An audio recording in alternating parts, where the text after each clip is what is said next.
Amigas y amigos de Epicentro, bienvenidos a una nueva entrega de Agenda Oculta. Hola Susana, ¿cómo estás? Hola Clara, ¿qué tal? Acá un gusto y estar en un programa más de Agenda Oculta donde discutimos y conocemos sobre las amenazas en nuestros derechos sexuales y reproductivos.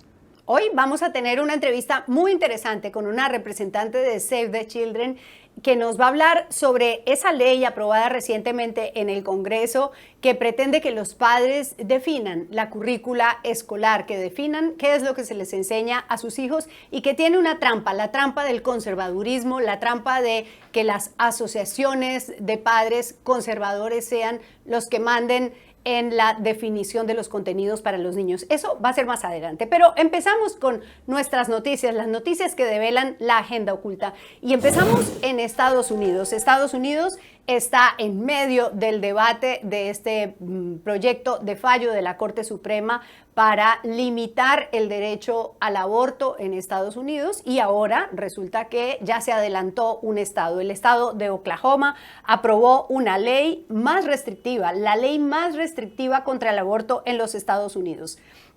La norma prohíbe toda interrupción del embarazo por todas las razones y en cualquier momento. Es más restrictiva que la llamada ley del latido en Texas, que era hasta ahora la más conservadora, que solo permite el aborto en las primeras 6 semanas de gestación. Esta de Oklahoma establece que en ningún momento desde la fertilización se puede interrumpir el embarazo y hay unas normas muy claras contra quienes lo practican y quienes se someten a esta intervención. Solo falta la firma del gobernador, pero el gobernador es un republicano promotor de la ley antiaborto que había dicho que su estado sería antiaborto. Entonces es claro que la va a firmar. Seguimos esperando el fallo de la Corte Suprema de Justicia. Mientras tanto, el movimiento antiaborto en el mundo tuvo un encuentro, una reunión el pasado 13 de mayo, cuando a iniciativa de Brasil se celebró una reunión del Consenso de Ginebra. El Consenso de Ginebra es un grupo de 36 países,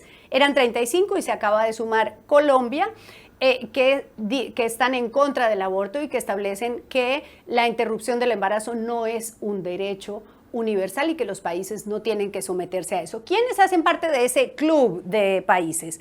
Nigeria, Uganda, Qatar, Rusia, Egipto, Suazilandia, Haití, Emiratos Árabes, Pakistán. Grandes democracias, como ustedes ven, que están en contra de los derechos de las mujeres. Susana. Sí, Clara Elvira, además estos países van en retroceso de lo que el resto del mundo está avanzando. América Latina, por ejemplo, es un buen ejemplo de cómo hemos ido progresando en las leyes respectivas del aborto y a ser cada vez más abierta. Y esto además está en contra de las propias evidencias de Estados Unidos. Fíjate, hace algunos años en Estados Unidos se desarrolló un importantísimo estudio, el más grande que se conoce, que se llama The Turn Away, es decir, el tema del rechazo. Y esto se fue a raíz de ciertos cambios que ya se observaban para negar a las mujeres el derecho al aborto. Bueno, el estudio analiza cerca de 10,000 mujeres que acudieron a servicios de aborto, muchas fueron rechazadas y el estudio lo que levanta es cuál ha sido el impacto tanto para las mujeres que tuvieron acceso como para las mujeres que no tuvieron acceso. Y fíjate cómo muestran los resultados. El 95% de mujeres que tuvieron acceso al aborto legal y seguro, 5 años después señalan que fue una muy buena decisión que tomaron en su momento. Mientras que este 5% que pensaron que fue una mala decisión está más bien referida a las malas experiencias y obstrucciones que recibieron, pero también a problemas depresivos previos a la decisión del aborto. Esto nos da cuenta realmente que leyes de este tipo van a tener impacto en países mucho más dependientes y, como tú has señalado, con democracias débiles, donde lamentablemente también tienen un mayor índice de mortalidad materna y un mayor retraso del derecho de las mujeres. Bueno, se trata del derecho a la vida, el derecho a la vida de las mujeres y no necesariamente de un óvulo fecundado. Y vamos con nuestra segunda noticia, un presidente acosador. El Tribunal Administrativo del Banco Mundial concluyó que uno de sus funcionarios era un acosador y por esa razón, primero, no le permitieron ascender, lo degradaron de cargo y le prohibieron el ingreso al Banco Mundial y al Fondo Monetario Internacional. ¿Quién es ese caballero? Es un economista que después del Banco Mundial se fue de ministro de Economía de Costa Rica y ahora es el nuevo presidente de Costa Rica, Rodrigo Chávez. Ha tomado posesión de su cargo. ¿Qué es lo que encontró la investigación del Banco Mundial? Que les hacía insinuaciones sexuales abiertamente ofensivas a algunas mujeres, al menos 2 casos constatados de mujeres jóvenes, pasantes, personas que empezaban a trabajar en el Banco Mundial. Les preguntaba si eran fieles a sus novios, si habían tenido relaciones con hombres casados. Incluso a una de ellas le dijo si no había imaginado alguna vez tener una orgía con 6 tipos de animales diferentes. Bueno, ese es el presidente de Costa Rica. Las organizaciones defensoras de los derechos de las mujeres están muy preocupadas porque además él se ha declarado religioso, claro, cómo no, y protector de la vida, antiaborto y un poquito en contra de los derechos de las personas del mismo sexo, de las parejas del mismo sexo. Así que hay alerta, la ONU le pidió por favor que respete los derechos, la igualdad de género y vamos a ver cuál es su decisión. Por ahora lo primero que ha hecho es permitirle a la Conferencia Episcopal que reabran el debate sobre la reglamentación de la ley antiaborto. Susana, de mal en peor. De mal en peor, y es lamentable además para Costa Rica porque este sería su segundo presidente con los antecedentes que se señalan. Ya el presidente anterior, Óscar Arias, fue acusado justamente de haber acosado, abusado de una joven médica activista antinuclear, o sea, una muchacha muy preparada que visitó a su casa y él intentó besarla y manosearla. Y entonces esta chica denunció el hecho, ¿no? Entonces no es raro que justamente estas personas a su vez presenten, digamos, estas posturas totalmente antiderechos y sobre todo sin reconocer el derecho de las mujeres. Y es una lástima porque estamos hablando de una de las democracias que hasta hace poco eran sólidas, pero se ven manchadas por este tipo de actitudes y de, además, amenazas de retraso. Y los hermanan esa defensa del derecho a la vida y esa postura tan religiosa. Así ¿no? es la hipocresía total. La hipocresía. Muy bien, vamos con nuestra tercera noticia que nos lleva a España. España debate una ley con más derechos reproductivos de las mujeres, derechos para las mujeres. La ley, la nueva ley que ha presentado el gobierno a debate en el Congreso y que ha generado un debate feroz, pretende, por ejemplo, dar licencia remunerada, pagada por la Seguridad Social a las mujeres que tienen menstruaciones muy dolorosas. Esta parte de la ley pues ha generado un gran debate, pero lo que pretenden es que la Seguridad Social reconozca la incapacidad, que no sean las empresas, porque claro, también eso generaría un problema para contratar mujeres. Algunas empresas dirían, bueno, ya no voy a contratar más mujeres. Y por otro lado, pues la ley integral del aborto plantea que las menores de 16 y 17 años podrían acudir a una interrupción del embarazo sin necesidad del permiso de los padres. Y la otra norma que ha llamado mucho la atención es que se eliminan los 3 días de reflexión. Cuando en España hoy las mujeres van a pedir una interrupción del embarazo, les dan 3 días para que reflexionen y luego se aplican. En este proyecto que ha presentado el gobierno, pues se elimina. Susana, ¿cómo ves este proyecto en España, este proyecto que se discute en el Parlamento? Bueno, este es un proceso bien interesante porque es una nueva generación de leyes que antes no existían y que permiten justamente poner atención sobre aquellos aspectos que marcan la desigualdad de las mujeres. Entonces, si bien es cierto, eso todavía no se ha aprobado y tiene un gran debate de por medio, recordemos que la dismenorrea, que en este caso se refiere a este dolor menstrual intenso, lo sufren un grupo de mujeres, no lo sufren todas, un pequeño grupo, pero que hasta ahora siempre ha sido un problema ignorado, asumido principalmente por ellas y muchas mujeres tenían que tomar pastillas o que tienen que tratarse y entonces van inclusive aguantándose el dolor. Imagínense todos los meses teniendo que enfrentar una situación de este tipo. De hecho, sí afecta las condiciones de producción, su inserción laboral y sobre todo su bienestar. Entonces, comenzar a reconocer estas leyes es tan importante como el paso que hemos dado en el Perú de comenzar a reconocer, por ejemplo, las leyes de cuidado, es decir, de todas esas tareas domésticas que muchas veces no se reconocen como parte de la cuestión productiva. Entonces, por lo tanto, sí estamos hablando de un cambio que se está dando a nivel del mundo para incorporar temas que antes se consideraban privados, secretos, domésticos, como asuntos de política pública. Y ese es un avance.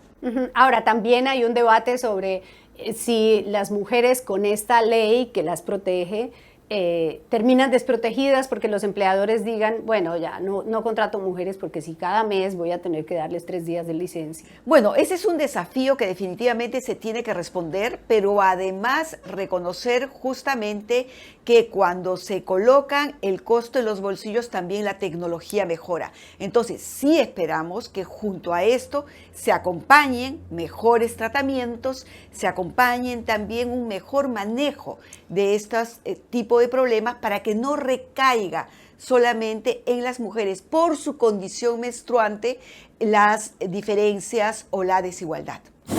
Y aquí estamos con lo anunciado. Les habíamos dicho que teníamos una entrevista muy interesante con una representante de Save the Children. Ella es Nelly Klaus, a quien saludamos. Save the Children es una ONG que está presente en más de 120 países, que lleva 40 años en el Perú y que trabaja por el interés superior de los niños, niñas y adolescentes para que sean relevantes y para que su desarrollo y sus objetivos y su plenitud sean una prioridad para la sociedad. Nelly, gracias por esta entrevista aquí en Agenda Oculta.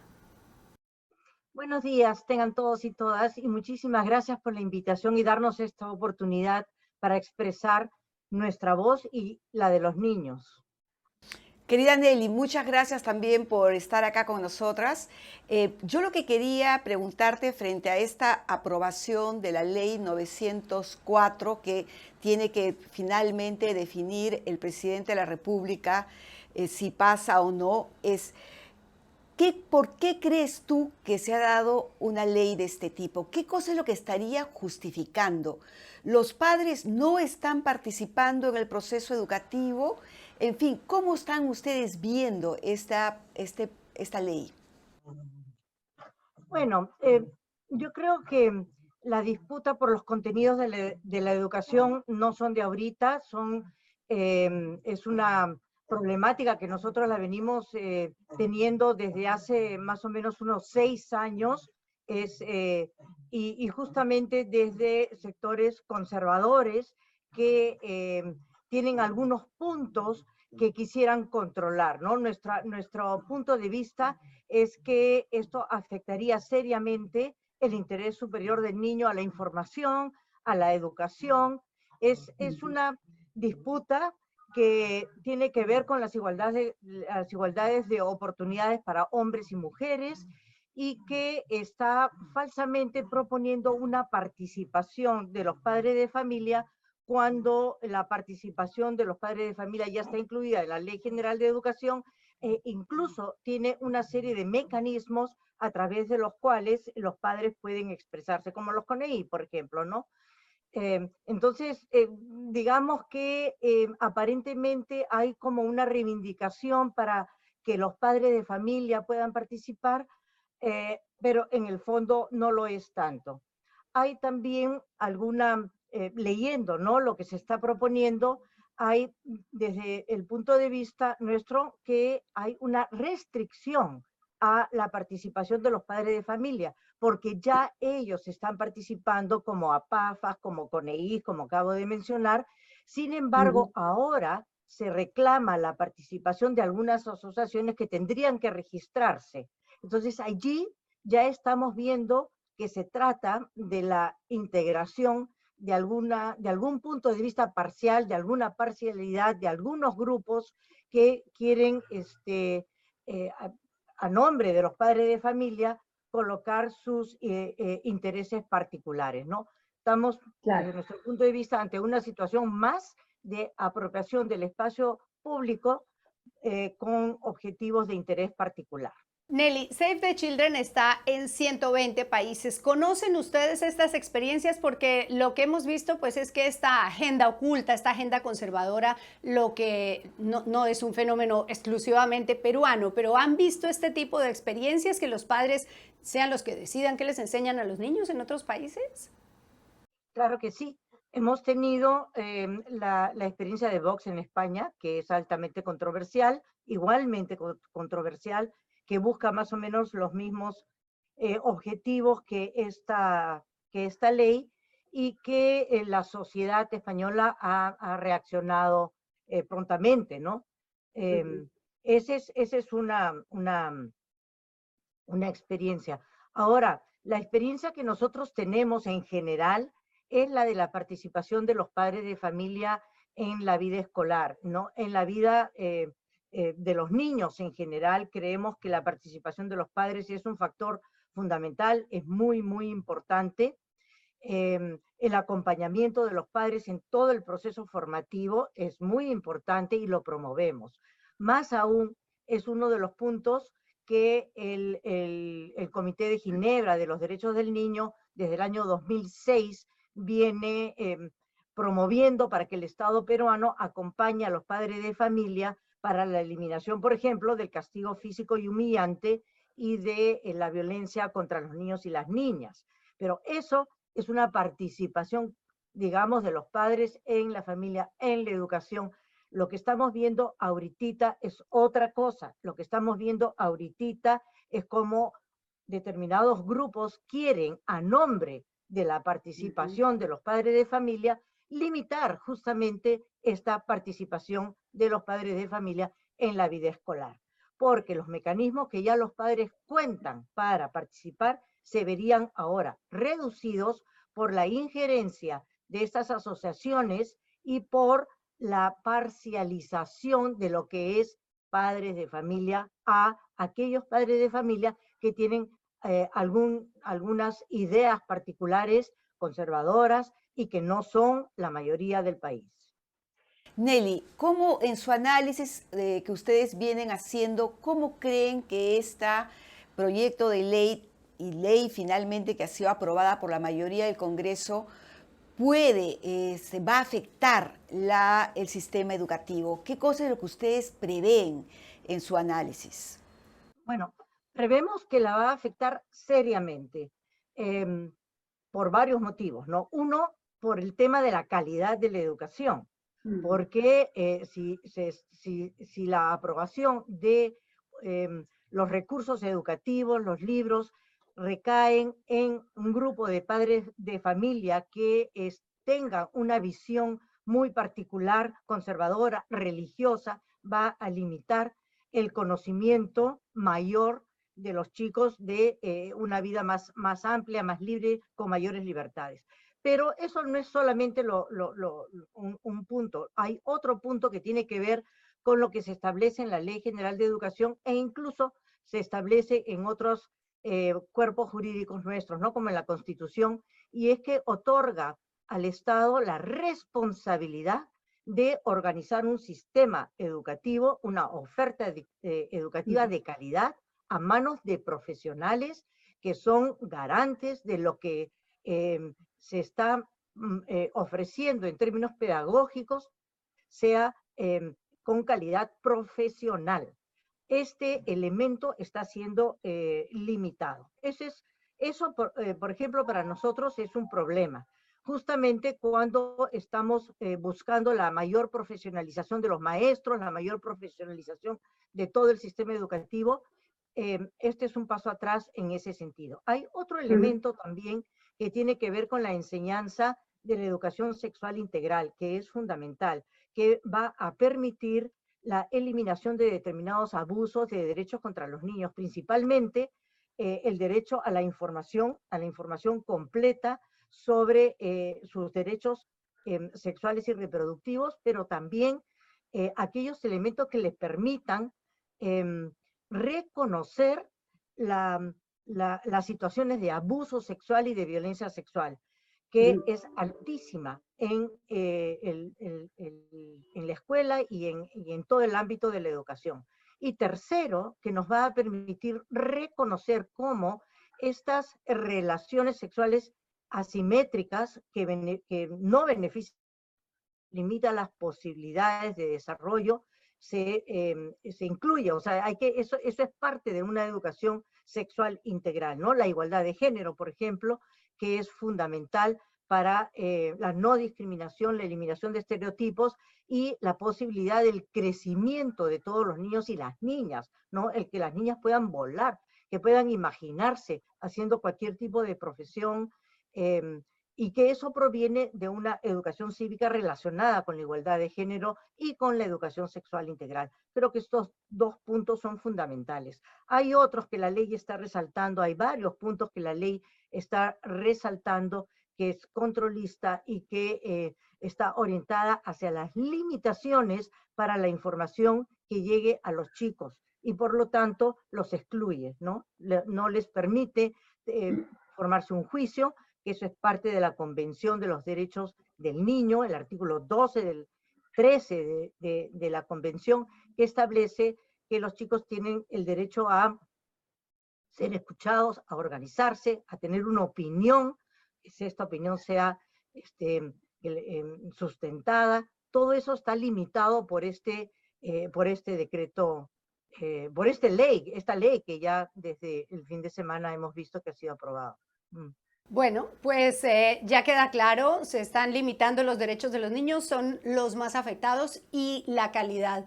Nelly, gracias por la claridad, por orientarnos sobre esta ley y por estar aquí hoy en Agenda Oculta. Muchas gracias, Nelly. Muchísimas gracias por la entrevista y ojalá que esto no proceda y que si no es el Ejecutivo, que las iniciativas ciudadanas sean lo suficientemente poderosas como para poder dar marcha atrás en esta ley que se ha aprobado actualmente. Bueno, ya está claro, se afecta a la calidad de la educación, se afectan los derechos de los niños y las niñas, nos afectamos todos, se afecta a la sociedad con esta ley. Gracias, Nelly, por darnos claridad sobre los puntos que toca esta ley y que nos competen a todos. Gracias por acompañarnos. Gracias por acompañarnos, Nelly, también, y nos vemos en el próximo programa de Agenda Oculta. Claro que sí, nos vemos, gracias por estar siempre ahí y por ayudarnos a esclarecer lo que está en la agenda oculta contra nuestros derechos. Hasta pronto.